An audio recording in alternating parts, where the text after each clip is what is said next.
No worries. Sorry if I butchered a few of those names. It's a tough They chapter. don't, No don't worries. roll off the tongue very easy sometimes. So No worries. So that a lot of genealogy being expressed, the family trees being broken down from each son, and there's some things in there. Obviously, we get the introduction of Nimrod. I think that's kind of significant, especially since we're going to see him all throughout the rest of the Bible, and that's he just goes by a different name, and at least to my understanding of my study, and there is the Caphtorites and the Casluhites in verse 14, and that was one that I thought was interesting because this is the supposedly the origination of those two groups was the origination of the Nephilim post flood. yeah, So apparently. this is interesting that they're being mentioned here in Genesis 10. You just kind of have to kind of compare up all the names and everything in Deuteronomy and Numbers and Genesis, and you start to see how they're being mentioned, Where they came from, and post flood. Yeah. And these were people Yeah, that were sea dwellers that lived on the island of Caphtor, which is an actual island in the Mediterranean. I think it's called Crete in modern day.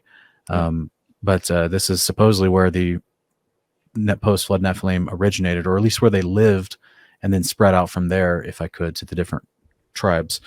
But what are your thoughts? Yeah, and Japheth, one of his sons was Javan, right? And I think Javan wasn't he supposed to be, according to what's his name? Who's that famous Jewish historian? Josephus. According to Josephus, I think he mentions that Javan was the start of the Greek nation. Like he's the forefather of the Greeks. Oh, that's right. That's interesting to me, especially when we talk about the Caphtorim and the island of Crete there. Yeah. And then just as we see on screen here, in the third line down on the left, Madai, just before the word Javan. Yeah, Madai, he's the one that asks for a portion of territory in Shem's territory, which is on the eastern side of the Euphrates in an area we would call modern day Iraq and Iran, who became later the Medes. And this is also spoken about that whole area of Ecbatana that we read about in Tobit.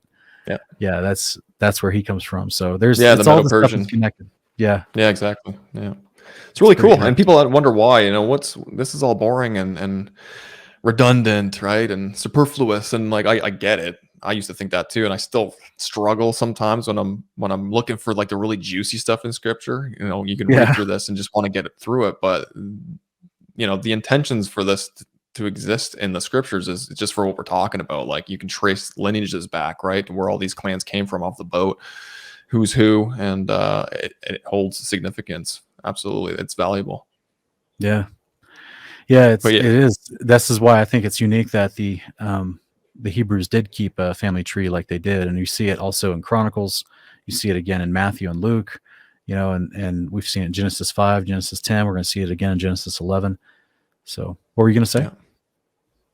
No, I'm just as you pointed out, Nimrod is kind of like the highlight here, right? He's the antagonist, if you will, aside from Azazel, Satan. He's like the antagonist of mankind with his corrupt system, that you've so eloquently and beautifully strung together in your Babylon series over on your other channel there. Thanks, brother. Kingdom Cast. So I strongly highly recommend people go check that out. I mean, you'll learn a lot more about this guy, that he only gets a couple little verses, right? Just like Enoch, right? And earlier on in the book of Genesis, you only get a little bit of Enoch, but if you go to the actual book of Enoch, you get quite a bit more about this amazing patriarch. And the same with Nimrod. Like he does not get much mention in the Hebrew Scriptures, just a few lines, and even just in Revelation, right, under a different moniker. But Well, I would say his image, which is the Baal worship, gets a lot of reference, but him specifically, like his personage being in the body, you're right, it's very limited in what's given. And I think that's interesting. But Jubilees, this is what I have in the notes here. Well, I'll read the first one, then the second one that pertains to Nimrod.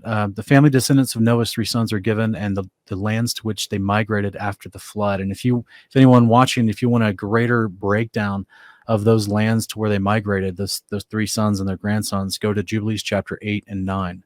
And it does a full breakdown and tries to give you territorial descriptions.